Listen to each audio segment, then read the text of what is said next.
it was a couple of years ago that I was in LA and talked to Scott Peters, and he said, what are you doing, Steve? And I said, oh, I'm working on such and such a show. I said, what are you doing? And he said, well, I'm working on V. And I said, oh, that old series. And he goes, yeah. And that was the first time that I heard that the whole series was being resurrected from Scott. You know, Ken Johnson created an amazing story 25 years ago. I didn't want to tread all over it, but I did want to advance it. I saw the miniseries when I was a kid, and I enjoyed it quite a bit. And it was actually kind of fun it's fun to watch it 25 years later. But interesting enough, it's still, besides the fact that it's got 80s visual effects, it's still a super compelling, fun miniseries.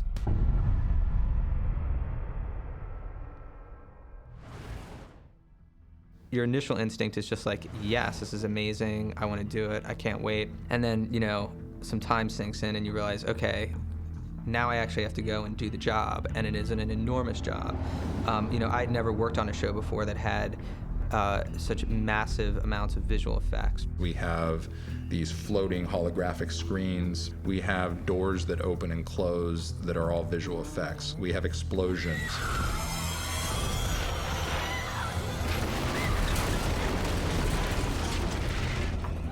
We didn't want it to look too science fiction-y. So in terms of the creation of the set, the virtual sets in particular, any of the standing sets that we use, the same people create the virtual sets, and then they turn over their plans and their designs to the visual effects house. There's really two main components to the visual effects for the show.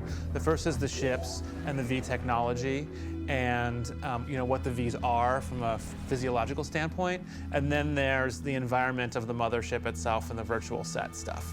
We were fortunate enough to be involved very early in the process. Warner Brothers brought us in to look at the script very early on, before it was even greenlit. So we had a couple of early concept meetings. If you read the pilot, it's got spaceships coming to Earth, and it's got panels unfurling, and you know, spaceship interiors, and all this stuff that's written in there. And their first question to us is, can we even do it? The ship is huge, and it may give you a kind of an unsettled feeling to know that it sort of looks like a snake, but as you get inside, these are to some degree human-scaled environments. Big, but human-scaled. To show the interior of a structure that is that big was something that we just knew that we wouldn't be able to build on a soundstage or find if we were to go on location someplace.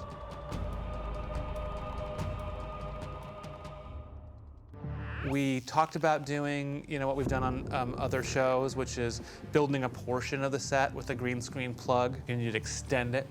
So there's practical stuff there, but there were so many sets that became impractical. And the way that the design started going is like, this is a huge ship. This ship is a half a mile across. So it was decided in the pilot that we were just going to go for it and shoot all the ship interiors on green screen and build them as virtual sets.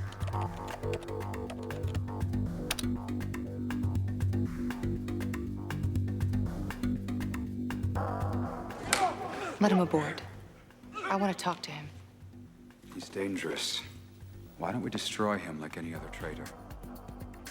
When you do so much green screen work, the visual effects are finished well past usually the point of when you have to deliver a cut. You really can't make mistakes. It's very less forgiving, a show like this. Now walk away. Okay. Walk past now. It was disorienting for me at first to walk into this. Literally, almost the entire room is bright green. I mean, we rarely have anything in the space around us. It's such a large space to be acting in, and it's almost like you just want to like consume into yourself because you have so much space. It's overwhelming as an actor to not have the props. Welcome aboard, Agent Evans. There are no firearms or any personal items allowed in Anna's private quarters. I have a vivid and varied imagination, so imagination work has never been a problem for me.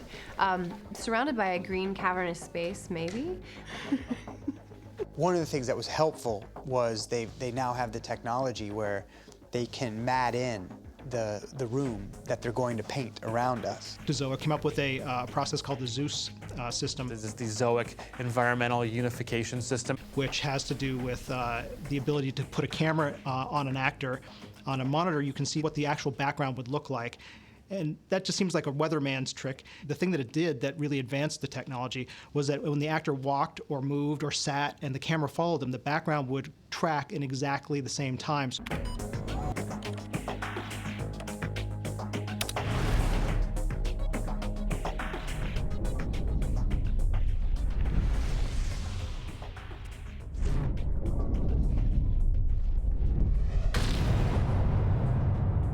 I guess I'll walk you upstairs to where some of our 3D artists are working. Yeah, these are all our 3D and 2D artist boxes. Over here. Gentlemen. Hi. How are you? This is actually very opportunistic that both James and Nate are here. I'm Nate Overstrom, and I'm a compositing lead and 2D supervisor here at Zoke Studios. The Zeus system is capturing all the tracking data real time while they're shooting. Basically, the camera's on a gyroscope that has a bunch of calibrated lasers, so it looks up at the ceiling to see where it is on the set and whether or not you're rotating the camera down or around and whatnot. So we can transfer all the tracking data without them having to retrack from hand as much. I've asked a lot of you with Tyler. You've handled it well. We had, I don't know, 18 shots in this sequence.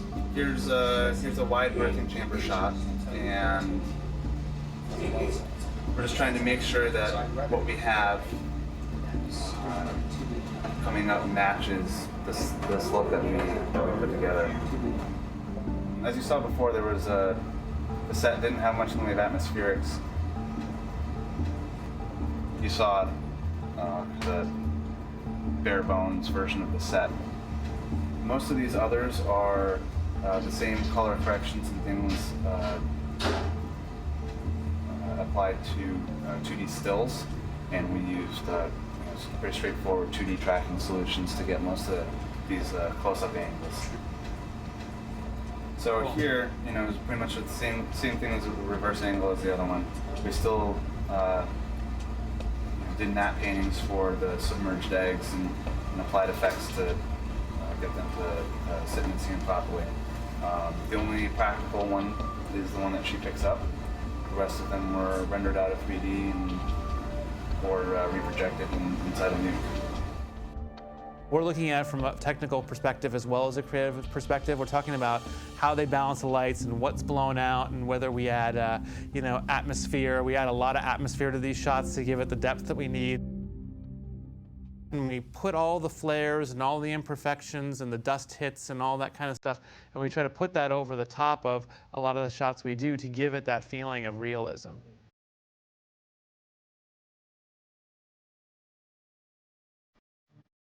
Do another tour up the stairs over here too.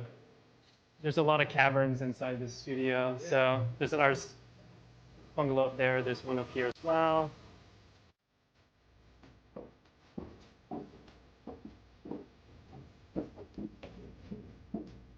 Hey Sal, how are you? We have another service, I guess, that we offer. It's called digital prosthetics. I guess my thing that I specialize in is more like textures. Any of the sort of organic lizard skin reveals that we see, the claws, any sort of creature work is sort of the thing that I like to do. Well, what I'll do initially is I'll create sort of the asset before we even get it into shots.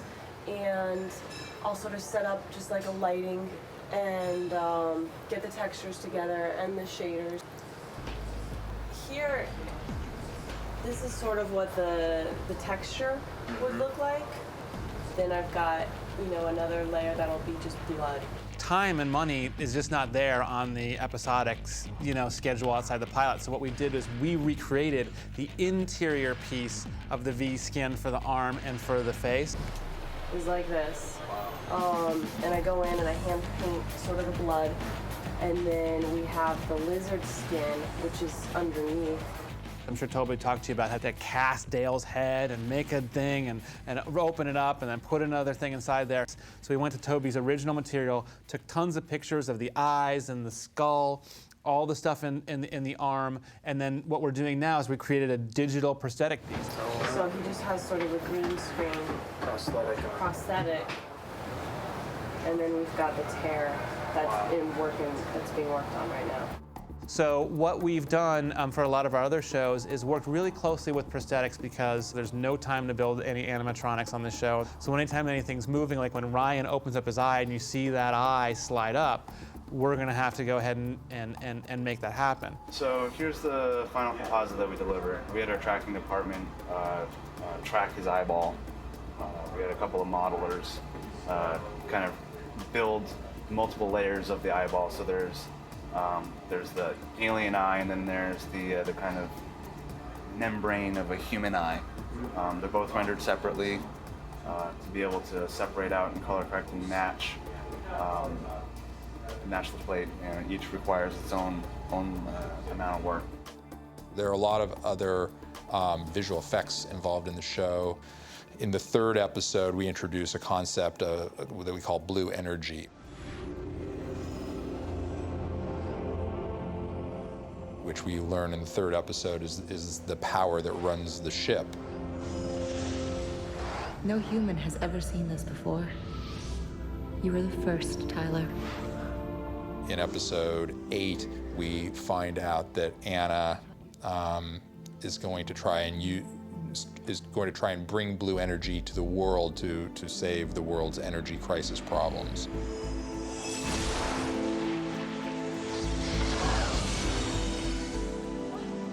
So this is the blue energy sequence that we worked on. Had two particles, CG particles, people basically work on getting this blue energy look developed. So basically, Anna is demonstrating how they create energy. And we just got these plates from production, and everything that you see on top, we just created a composite on top. All of the particles, all the blue energy is 3D, came out in like 3 different layers, and I put it together with a lot of different effects. And then in the final episode of the season, we'll also see another application of the blue energy where it's actually turned against her. So we're able to take these visual effect elements and kind of create a story around them.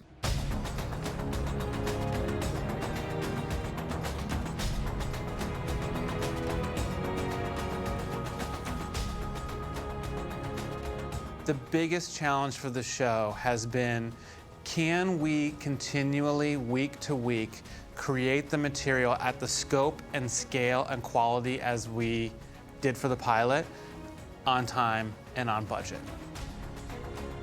It's interesting because everyone gets it too. Like, I mean, in the beginning, there were a couple of moments where everybody was freaked out and, hey, is this visual effects scene going to look the way we imagined it?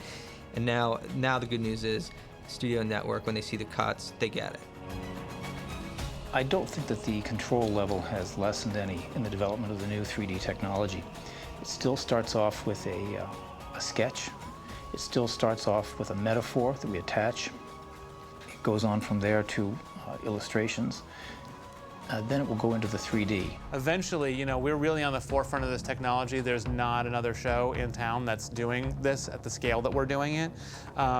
I think, my prediction is that this is the kind of thing that you're seeing near final now at this very bleeding edge stage of what this technology is. As this goes forward and we do season after season after season, you will see final shots off the set. We're seeing so many virtual environments in movies, TV shows, everywhere. I mean, this kind of technology is going to be transform like the images that we see, especially for television and broadcast.